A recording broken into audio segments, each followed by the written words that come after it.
ጤና ይስጥልኝ ክቡራንና ክቡራት የዩቲዩብ ቻናሌ ቤተሰቦች፣ ከቻናሌ የሰዓቱን አጫጭር መረጃ ይዘን ቀርበናል። እስከ ፍጻሜው አብራችሁን ቆዩ። አገር አቀፍ፣ አህጉር አቀፍና ዓለም አቀፍ አንኳር ዜናዎች ውስጥ ክቡራን አድማጮች መረጃ አሰናድተናል። በዚህ ሰዓት የመረጃ ጊዜ ከምታደምጧቸው መረጃዎች መካከል የተወደዳችሁ ቻናሌ ቤተሰቦች ነው ዘገባዎችን ከዚህ እንደሚከተለው ወደ እናንተ የምናደርስ ይሆናል። አድማጭ ተመልካቾቻችን ይመጥናሉ ያላቸው መረጃዎች ዋና ዋና ነጥቦችን በቅድሚያ ዜናዎቻችን ሰምታችሁ ላይክ፣ ሰብስክራይብ እና ሼር ያድርጉ። እስከዛሬ ላይክ፣ ሰብስክራይብ ላደረጋችሁ እንዲሁም ለምታደርጉ አድማጭ ተመልካቾች ልባዊ ምስጋና ይድረሳችሁ። የእናንተ አቅም ብርታት ይሆነኛልና አመሰግናለሁ። ዛሬ በወቅቱ ማንም አላወቀውም እንጂ ይህ ስም በሚቀጥሉት ጥቂት ሰዓታት ውስጥም በአሜሪካን ታሪክ ትልቁን እጅግ ምስጢራዊ የወንጀል ድርጊት ተምሳሌት ሆኖ ሊመዘገብ ጥቂት ደቂቃዎች ብቻ ቀርተውት ነበር። የበረራ ቁጥሩ 305 አውሮፕላን ቦይንግ 727 ሲሆን ከፖርትላንድ ተነስቶ ወደ ሲያትል ዋሽንግተን የሚሄድ የ30 ደቂቃ አጭር በረራ ነው። ኩፐር ወደ አውሮፕላኑ ዘልቆ በመግባት 18C ባለው መቀመጫ ላይ ተቀመጠ።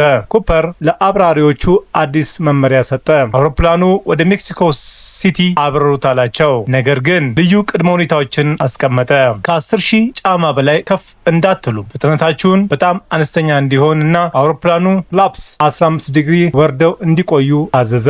በዚህ አስቸጋሪ ሁኔታ ውስጥም በመቀጠል ምን ይገጥማቸው ይሆን? አብረን የምንለው ይኖራል። አብረን እንከታተለው። በዝርዝር የምታደምጣቸው መረጃዎች በቻናላችን ይዘናል። ሁሉንም በዝርዝር እናስደምጣለን። እስከ ፍጻሜ የቆዩ ዝርዝር መረጃውን አድምጡ ግብዣዬ ነው። ሁሉንም ከኢትዮ ፍቅሩ ዜና ወደሚደርሳችሁ ዝርዝር መረጃ አለፍኩ። አብረን እንቆይ።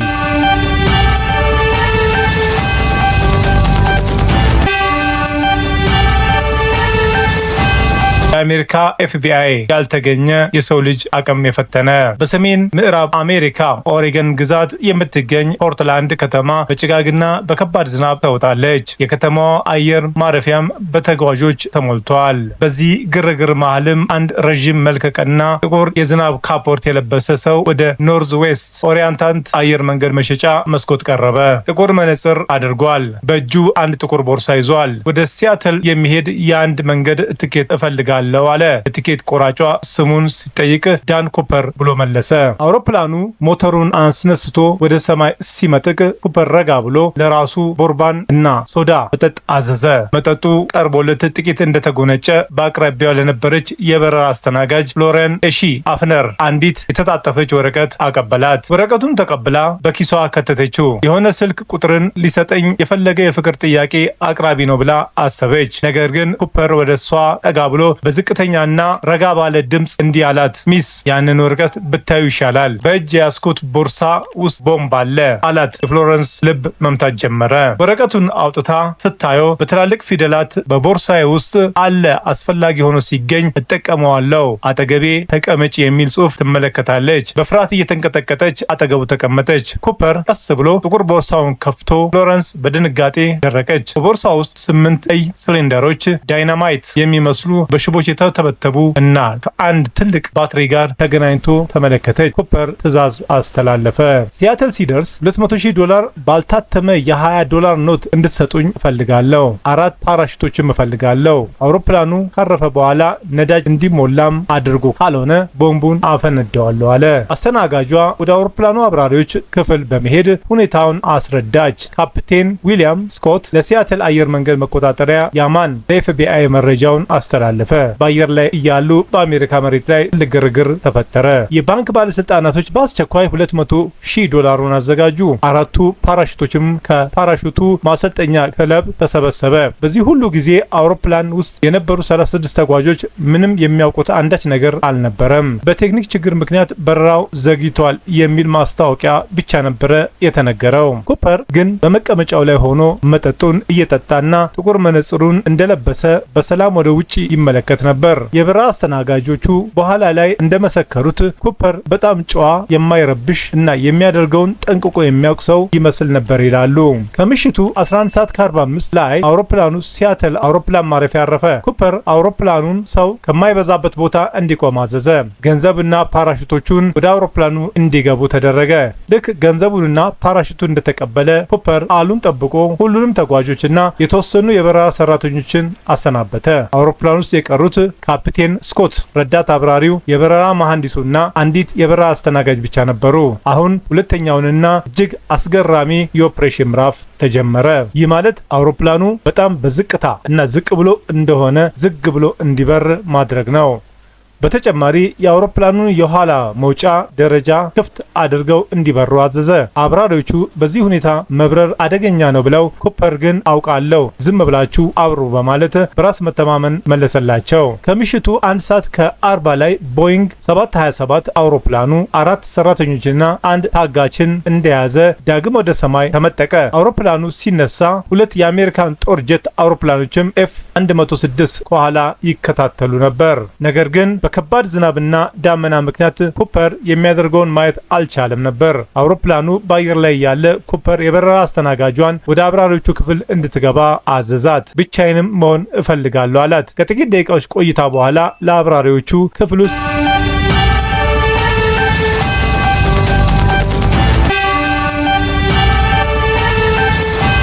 የብርሃን ምልክት በራ።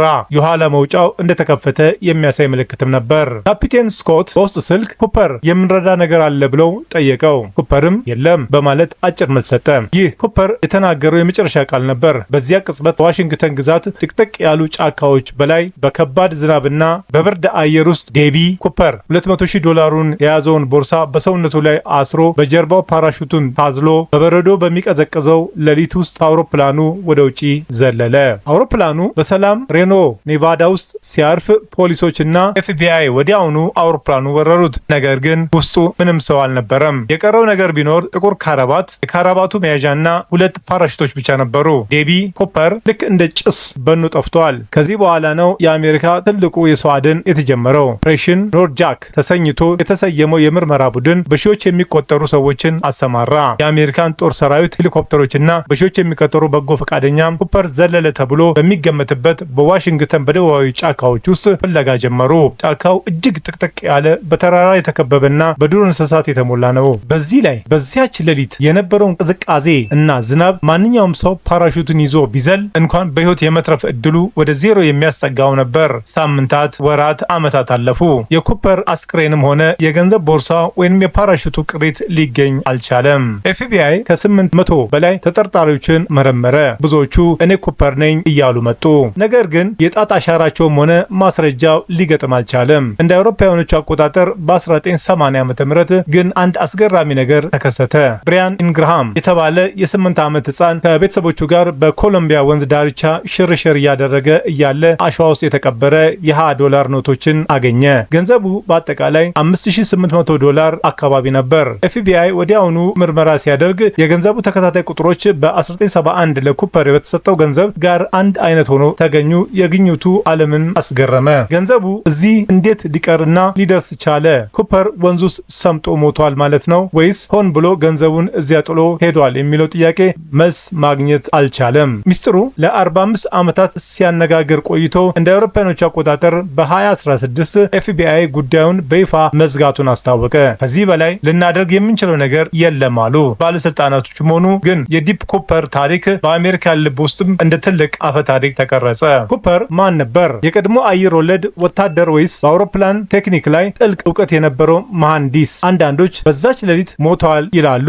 ሌሎቹ ደግሞ ስሙን ቀይሮ ፊቱን አስቀይሮ በዚያ ገንዘብ እስካሁን በቅንጦት እየኖረ ነው ብለውም ያምናሉ። ዛሬም ድረስ በዋሽንግተን ግዛት በሚገኙ ትናንሽ ከተሞች ውስጥም በየዓመቱ ህዳር ወር ላይ የኩፐር ቀን ይከበራል። ሰዎች ጥቁር መነጽርና ከረባት አድርገው ይጨፍራሉ። ዲፕ ኩፐር ወንጀለኛ ቢሆን ለአሜሪካውያን ግን የማይያዘው ሚስጥራዊ ሰው ምልክትም ሆኗል። አውሮፕላን ውስጥም የቀረው ጥቁር ከረባት ላይ የተገኘው DNA ባለቤቱን ለማግኘት አልረዳም። ኩፐር ከ4000 ሜትር ከፍታ ላይ ወደ ጨለማውና ወደ ዝናብ ሲዘል ገንዘብ ብቻ ሳይሆን የአሜሪካን ትልቅ ሚስጥር ይዞ ነው የጠፋው። በታሪክ መዝገብ ላይም ስሙ የሰፈረው ብቸኛው የአየር ላይ ዘራፊ ፈጽሞ ያልተያዘ ሰው በመሆኑ ነው። ፍለጋው ቆሟል፣ ፋይሉም ተዘግቷል። ነገር ግን በፓሲፊክ ሰሜን ምዕራብ ጫካዎች ውስጥ በዚያ ዝናብ ከባድ ጨለማ ሌሊት የጠፋው ሰው ታሪክ ለዘላለም ሲነገር ይኖራል። ዲፕ ኩፐር የት ገባ? መልሱ ያለው ከዛሬ 50 ዓመት በፊት በነበረው በዛ ጨለማ ሌሊትና በዋሽንግተን ጥቅጥቅ ያለ ጫካ ውስጥ ብቻ ነው። ታሪኩ ግን እንደ ፊልምና እንደ ህልም እንደ ተረትም በትውልድ ቅብብል ውስጥም ይሃ ሆኖ ይኖራል።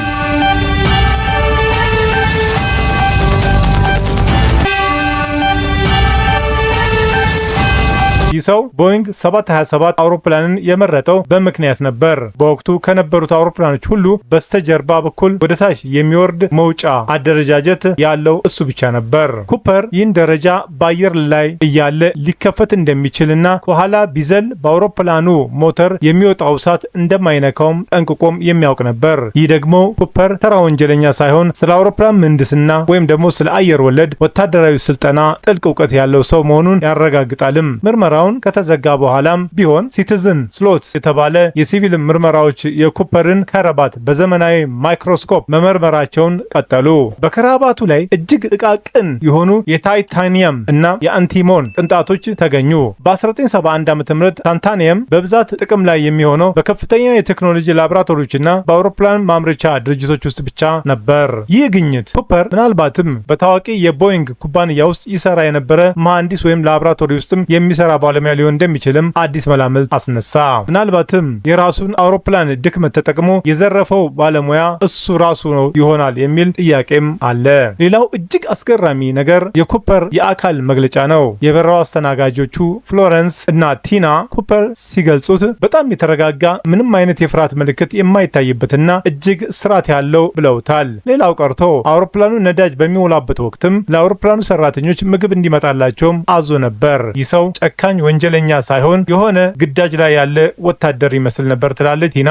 ይህ ባህሪው ነው እንግዲህ በአሜሪካን ዘንድ እንደ ፎልኬሮ ወይም እንደ ተወዳጅ አፈታሪክ እንዲታይ አደረገው። በማንም ሰው ላይ ጉዳት አላደረሰም፣ አውሮፕላኑን አላጋጨም። የጠየቀውንም ገንዘብ አግኝቶ እንደ ጭጋግ በኖ ጠፍቷል። በሂደት ላይም ብዙ ተጠርጣሪዎች መጥተው ነበር። ከነዚህ መካከል ሪቻርድ ማኮ የተባለ ግለሰብ ይጠቀሳል።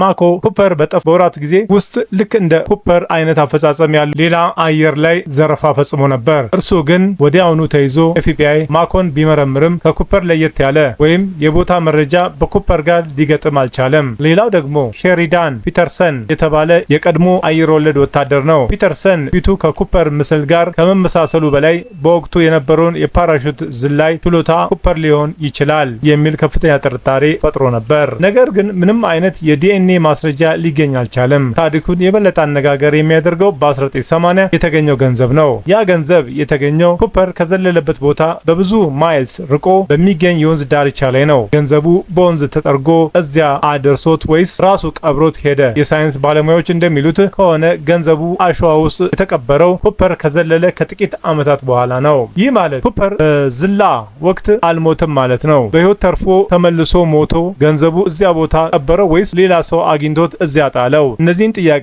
ዛሬም ድረስ ምላሽ የላቸውም። ዲፕ ኩፐር የጠፋው በታሪክ አጋጣሚ ሳይሆን ታሪኩን ሰርቶ ነው። ዛሬም ድረስ በዋሽንግተን ግዛት በሚገኙ ጥቅጥቅ ያሉ ጫካዎች ውስጥ የሚጓዙ ሰዎች ወይም በኮሎምቢያ ወንዝ ዳርቻ የሚዝናኑ ሰዎች አይናቸውን መሬቱን ይፈልጋል። ምናልባት ሌላ የገንዘብ ጥቅል ወይም የኩፐር አጽም ወይንም ደግሞ ያንን ታዋቂ ጥቁር መነጽር ያገኙ እንደሆነ ተስፋ ያደርጋሉ። ኩፐር በዚያች ሌሊት ከዚያ ሁሉ ጫማ ከፍታ ላይ ሲዘል የአንድ ሰውን ህይወት ብቻ ሳይሆን የአሜሪካን የደህንነት ስርዓትንም ጭምር ነው የቀየረው ማለት ይቻላል። የመረጃ ምንጭ አስነብቧል።